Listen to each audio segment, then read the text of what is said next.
Assalamualaikum warahmatullahi wabarakatuh. Pada kesempatan kali ini saya Fogi Septian Widianata NIM 20102210052 akan memaparkan materi tentang identifikasi teks prosedur. Pada identifikasi teks prosedur, yaitu yang pertama, terdapat kompetensi dasar 4.3, yaitu menulis petunjuk melakukan sesuatu dengan urutan yang tepat dan menggunakan bahasa yang efektif. Selanjutnya, yang A yaitu indikator pencapaian kompetensi. Yang pertama, mampu mendata urutan melakukan sesuatu. Yang kedua, mampu menyimpulkan ciri-ciri bahasa petunjuk. Yang ketiga, mampu menulis petunjuk dengan bahasa yang efektif. Lalu yang B terdapat tujuan pembelajaran. Yang pertama, peserta didik mampu mendata urutan melakukan sesuatu. Yang kedua, peserta didik mampu menyimpulkan ciri-ciri bahasa petunjuk. Yang ketiga, peserta didik mampu menulis petunjuk dengan bahasa yang efektif. Selanjutnya, yaitu materi pembelajaran. Untuk kali ini, saya akan memberikan sedikit informasi mengenai teks prosedur yang dimana dalam hal ini akan mengurai atau menguraikan seperti pengertian, tujuan, macam, ciri-ciri maupun contoh teks prosedur. Yang pertama yaitu pengertian teks prosedur.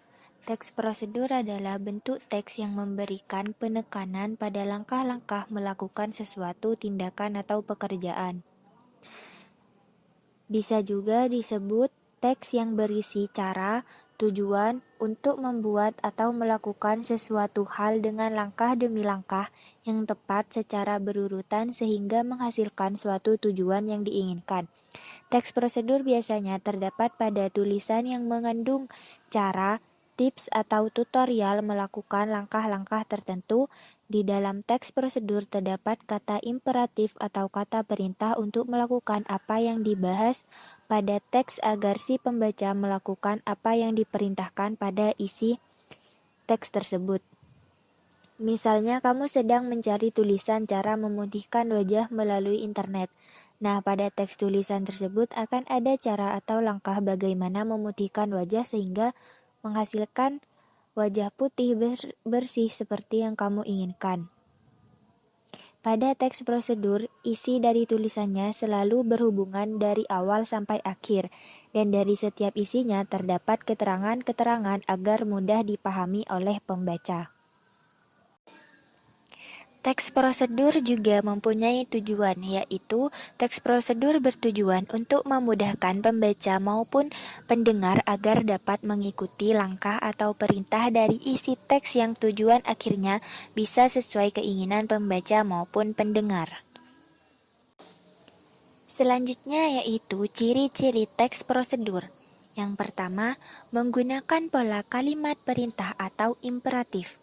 Kalimat perintah merupakan kalimat yang mengandung makna meminta atau memerintah seseorang untuk melakukan sesuatu. Contohnya, tolong matikan keran air itu. Jangan membuat ribut anak-anak. Saya minta kerjakan tugasmu tepat waktu. Nah, yang kedua, terdapat langkah atau panduan yang harus dilakukan. Yang ketiga yaitu menggunakan kata kerja aktif. Kata kerja aktif yang memberikan suatu tindakan kepada objeknya. Misalnya, 1. Menyiram, 2. Membungkus, 3. Melempar, dan lain-lain. Selanjutnya yaitu menggunakan kata penghubung atau konjungsi untuk mengurutkan kegiatan.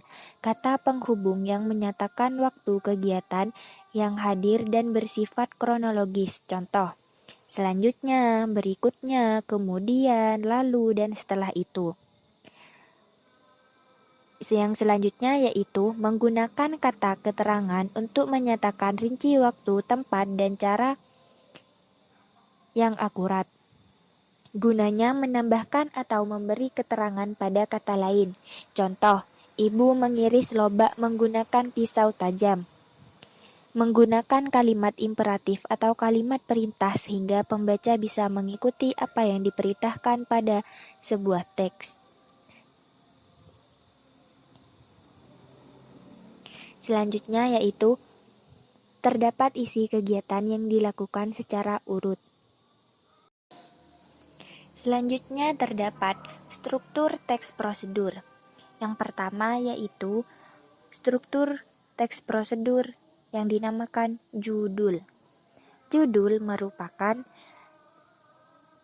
keterangan atau kalimat yang berada di atas sendiri dalam teks prosedur. Contohnya, cara membuat gerabah dan sebagainya. Yang kedua, tujuan. Tujuan pada bagian ini si penulis menyampaikan tujuan dan manfaat penulisan sehingga hasil akhirnya sesuai dengan keinginannya pembaca. Yang selanjutnya yang ketiga ada struktur materi. Materi pada bagian ini berisi bahan-bahan yang dibutuhkan jika teks prosedurnya tentang pembuatan sesuatu, maka pastinya akan membutuhkan bahan-bahan untuk membantu langkah-langkahnya. Yang keempat, terdapat langkah-langkah. Langkah-langkah merupakan cara yang struktur untuk membuat sesuatu. Yang kelima, terdapat penutup. Selanjutnya yaitu jenis-jenis teks prosedur. 3 jenis teks prosedur diantaranya. Yang pertama, teks prosedur sederhana. Teks prosedur sederhana yaitu teks yang berisi langkah-langkah sederhana yang biasanya hanya 2-4 langkah saja dalam melakukannya. Contohnya cara membuat atau cara membuat Facebook atau masuk atau login ke akun Facebook dan akun lainnya. Yang kedua yaitu teks prosedur kompleks. Teks prosedur kompleks yaitu teks yang berisi banyak langkah dalam melakukannya. Contohnya, cara membuat sambal balado, cara mengajukan pembuatan kartu SIM, cara memperpanjang STNK, prosedur pembuatan KTP. Yang selanjutnya yaitu teks prosedur protokol. Teks prosedur protokol adalah teks yang pada setiap langkahnya bisa diubah, tidak harus runut. Walaupun berubah tetapi hasil akhirnya tetap sama. Misalnya, jika memasak mie instan, kita bisa merebus dengan memasukkan mie dan bumbu ke dalam air rebusan dari tungku atau bisa memasukkan air panas ke dalam wadah yang berisi mie lalu memasukkan bumbu. Selanjutnya yaitu unsur kebahasaan teks prosedur. Yang pertama, konjungsi temporal, kata hubung yang menerangkan hubungan waktu. Contoh selanjutnya berikutnya dan lain-lain. Yang kedua, kata kerja imperatif, kalimat yang di dalamnya mengandung perintah. Yang ketiga, verba material dan tingkah laku. Verba material adalah sesuatu yang mengacu pada tindakan fisik seperti potong wortel, haluskan wortel itu. Sedangkan verba tingkah laku merupakan tindakan yang dilakukan dengan menggunakan ungkapan. Yang keempat, terdapat bilangan sebagai tanda pengurutan.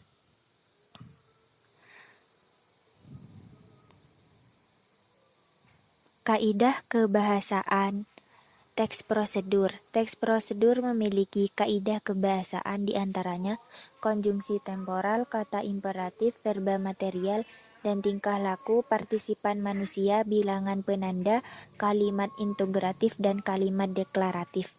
Kalimat imperatif, kalimat yang mengandung perintah, fungsinya ialah untuk meminta atau melarang seseorang untuk melakukan sesuatu. Kalimat deklaratif, kalimat yang berisi pernyataan. Fungsinya ialah untuk memberikan informasi atau berita tentang sesuatu. Kalimat interogatif yaitu kalimat yang berisi pertanyaan. Fungsinya ialah untuk meminta informasi tentang sesuatu. Selanjutnya, partisipan manusia. Partisipan manusia adalah mempartisipasikan atau mengikut sertakan manusia dalam tulisan tersebut untuk membantu langkah-langkahnya. Bilangan penanda. Bilangan penanda adalah bilangan yang mengurutkan langkah-langkah dalam teks prosedur tersebut. Fungsi teks prosedur. Fungsi teks prosedur ialah untuk membantu seseorang dalam memahami bagaimana cara melakukan sesuatu secara tepat, sehingga tujuan dapat tercapai secara efisien dan efektif. Atau bisa juga untuk seorang supaya dapat memahami cara untuk langkah-langkah dalam membuat sesuatu tepat dan juga benar. Fungsi ini juga dapat dikatakan sebagai tujuan teks prosedur yang telah saya jelaskan pada awal tadi, yang terdapat dalam tujuan teks prosedur di slide sebelumnya. Selanjutnya saya akan memberikan contoh teks prosedur dengan judul Cara Membuat Bubur Manado. Dalam teks ini saya sudah memberikan struktur yang terdapat pada teks prosedur, yaitu yang pertama tujuan. Pada bagian tujuan yaitu menu sarapan super sehat dan kaya serat, penambahan singkong dan ubi ungu selain untuk memperkaya warna dan gizinya, juga membuat tekstur bubur beras merah ini lebih pulen. Yang kedua, struktur bahan dan alat. Isinya yaitu bahan-bahan. Yang pertama 400 gram nasi merah, yang kedua 200 gram singkong dipotong dadu, yang ketiga 200 gram ubi ungu yang dipotong dadu, yang keempat 2 batang sereh yang digeprek, yang kelima 1 ikat kangkung dipetik daunnya, yang keenam 1 buah jagung manis, dan yang terakhir 1500 ml air. Selanjutnya langkah-langkah pembuatannya, yaitu didirikan, masukkan secara berurutan nasi merah, singkong, ubi ungu, sereh, jagung, aduk sampai mengental. Yang kedua, tambahkan kangkung dan bayam, aduk beberapa saat, jangan sampai terlalu layu. Dan yang ketiga yaitu angkat dan hidangkan dengan suhu yang agak panas, tetapi tidak harus panas, dan ditemani ikan asin dan kerupuk. Selanjutnya yang terakhir yaitu struktur teks prosedur penutup, yaitu isinya mudah, murah, dan sekaligus sehat. Sarapan sehat dengan menu makanan tradisional yang telah dikreasikan. Selamat mencoba. Dan masih ada banyak lagi contoh-contoh teks prosedur lainnya. Jadi kalian bisa melihatnya di Google atau di internet. Di sana lebih banyak lagi. Kalian bisa mengkreasikannya di rumah. Sekian dari saya. Kurang lebihnya mohon maaf apabila ada kekurangan. Saya juga manusia, pasti ada kesalahan dan juga kekurangannya. Semoga apa yang telah saya sampaikan, informasi yang telah saya sampaikan bermanfaat bagi kita semua. Assalamualaikum warahmatullahi wabarakatuh.